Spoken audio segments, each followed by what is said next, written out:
Hey everybody, I hope you're doing well. I wanted to come on to encourage us all to be careful how we dress our children, how we dress our children and how we groom them. And I mean groom in two different ways. How we groom them for life, and how we groom them, prepare them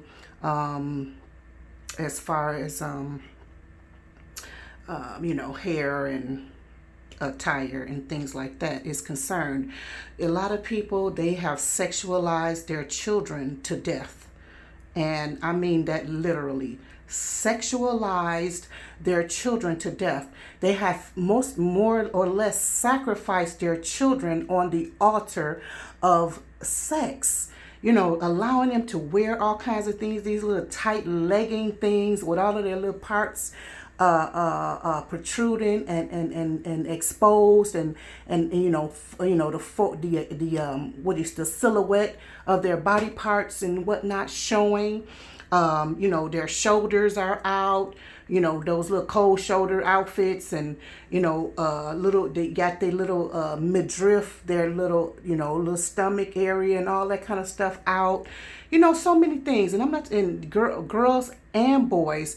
Let the children be children. I don't care what they're selling at the store. Even though my children, they grew up in the 80s. There was the girls, my daughters, would wear little jogging things and little things like that. And when they went to school, they always mostly wore dresses and saddle shoes, because that's what I wore. So they wore saddle shoes and dresses and stuff like that, and not a dress that's fitting them on their body, something that's loose fitting. Even myself, my friends they always laugh if we're doing something like back in the day. We would be doing something where we might dress similar. They know it in a minute. This one is not wearing nothing tight on her body. It's just not gonna happen. Everything's gonna be with some looseness on me. It's just not gonna happen. And I'm talking about BC, before Christ, because before Christ, that was a little different. But there were some instances, not much, but still, I'm guilty. But with my children, there's no way that we dress them looking like little harlots or, little whatever. You got to be careful, because you might think it's cute, but see, that pedophile, or he don't even have to be a pedophile at that point, but because he's seen the child and it was struck into his heart, he became one. He or she, because it's not just women, or men that offend or assault children. Women also do it. They do it to girls, girl on girl, and girls, girls or women on young boys. So you got to protect your children. That's your job. That is your job. And don't be one of them loud people, because there's a lot of people, oh, I love my children. Oh, I'm going to protect them. I'm going to do this. I'm going to do that. The ones that say that, they the worst ones. And they are liars, and they don't protect anything.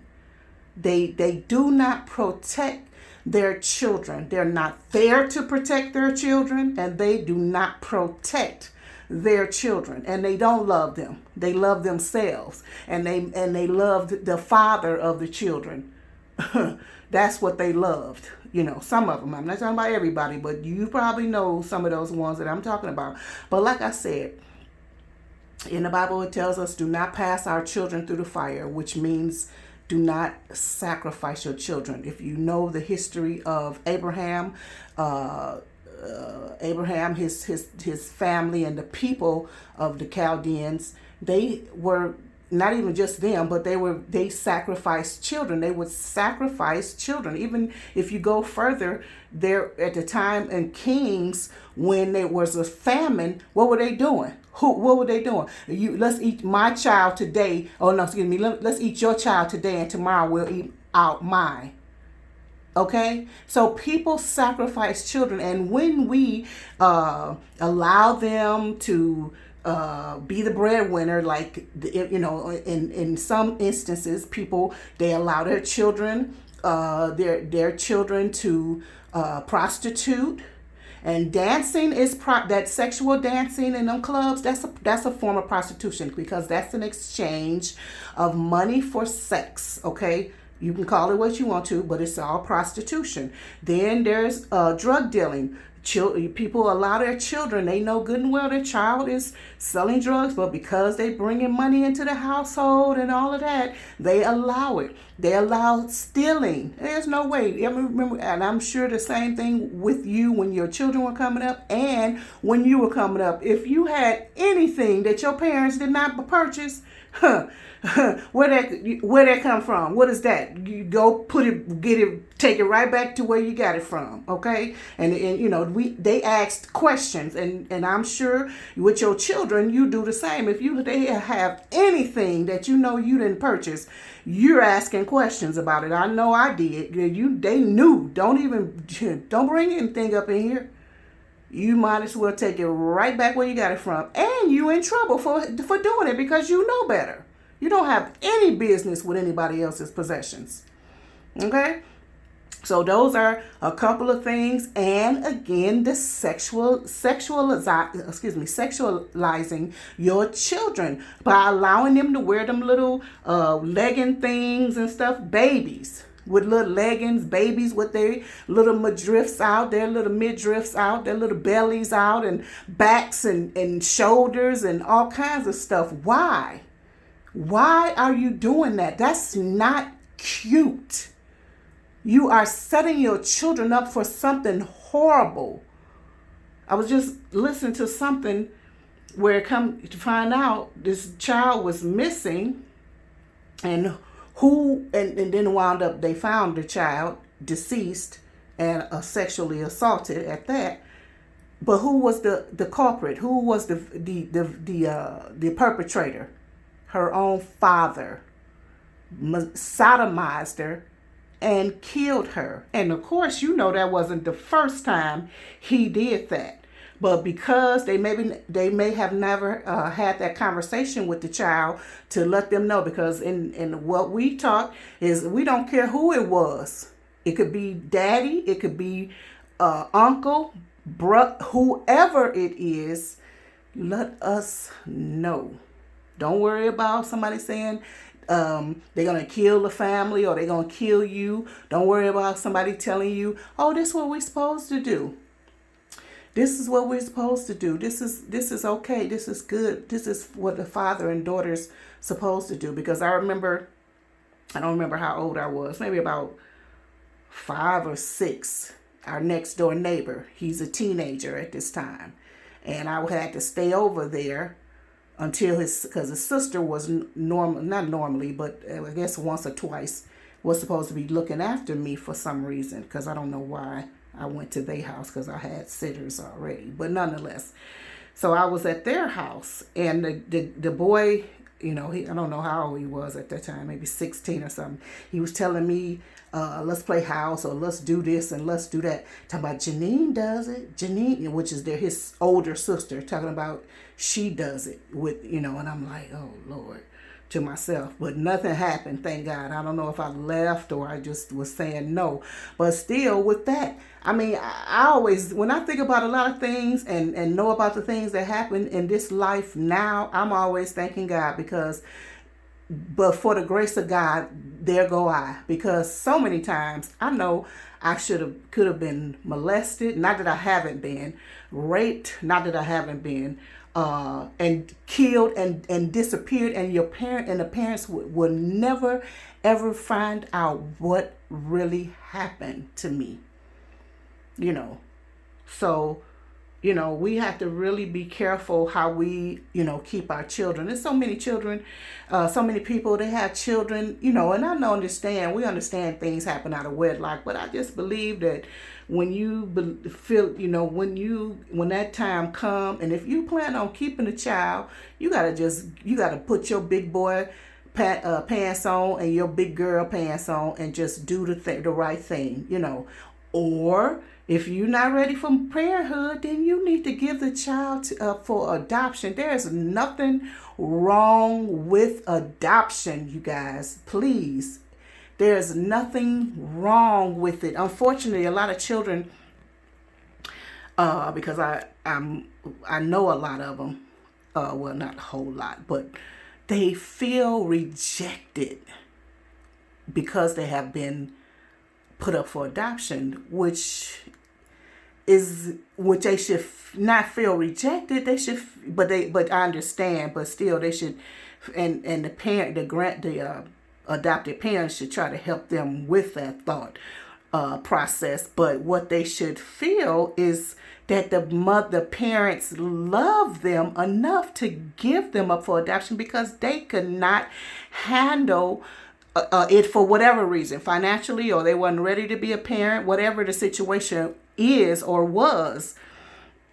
They should they should feel blessed and honored that their parent decided to do that instead of raising them in a home without love and without the proper nurturing and things of that nature. So you just gotta do what you gotta do if you're gonna keep the child. But if you're not gonna keep, there are options. If you get pregnant and you can't keep the child, if you're not ready for parenthood, you are the father, you are the father, then there are options. So you should people should do that, because it's a lot of people, they don't care really about these children. They put the children on like they're dolls. They dress them up, they do their hair, they fix them up, and then a lot of them, these little silly single women, they'll have their son dressed up like a little man. That's my little man. He the man of the house. No, let these children be children. For God's sake, let these children be children. Okay, this is crazy. No, don't do that to a child. Let the children be children. Like, somebody was offended because I was, not offended, but I think I was having a conversation with somebody, because there's no way I would go to a wedding. The wedding of these days, because first of all, I'm not going to somewhere where you're just trying to impress and one up and whatever, having us put on a show. No, I'm not going to anything like that. Now, if you had a private, nice little courthouse wedding or a little wedding somewhere and it's just a few people, and I know that you people love each other and you know what the purpose of marriage is, maybe I will attend something like that. But all that fairy tale wedding and all of that Hollywood style and all of that, you just paid all of this money for a wedding. A what? And you have a whole marriage. You didn't put yourself in debt before you even got started. There's no way I would go to anything like that. I don't even have time for so many things. I wouldn't dare waste my time on nothing like that. But nonetheless, I digress. So please do not sexualize your children. Love your children. Protect your children. Dress your children well. Groom your children well. And groom them with information that no matter who it is that, says or wants to touch you or whatever, tell us. Okay? Let us know. It don't matter who they are. Okay? So I think that's all I want to say. If I want to say anything else, because I also mentioned something in a video, the last video, about the Holy Spirit. Anyway, yeah, I digress. It is faded now. But anyway, love you very much. I hope and pray that you hear what I'm saying. You can be offended if you want to, because I know it's a lot of people out there that probably do what I just said that we should not do. But you need to you stop being selfish and foolish. That's nonsense. You have to love and protect these children. If you don't love them, at least protect them. Okay? And teach them well. about keeping themselves and being aware of their surroundings and things like that. I'm believing that the little girl that was killed, she was probably going somewhere, because I know I've done this. I won't lie. I don't know. I don't remember how old I was. I'm trying to see if I was about 7, 8, 9 or something like that. And I left school after school, and I don't know if this person was new to the school or whatever, but I wound up in this person's house, and they lived right across the street from the school. And I don't know how my mother found me. I do not know how my mother found me, because I was over there for a little while. I don't know if somebody saw me or what, but I thank God that she did. But she, came and got me from this place. But and I have no business, because we had everybody. I'm sure you did too. You come straight home from school. You don't go anywhere and you definitely. And in those days, you don't go to anybody's house, especially somebody's house that the parents don't know. And my parents did not know those people. My parents didn't even know anybody in that neighborhood from by the school. So I don't even remember. I don't even know how my mother found me. Of course I don't recall. But this little girl, I'm sure she was probably supposed to be going one place and wound up in another place. But nonetheless, just be careful. Do not sexualize your children. Be careful, please. Okay? Love you very much. Be warned. Have a good one. Bye-bye for now.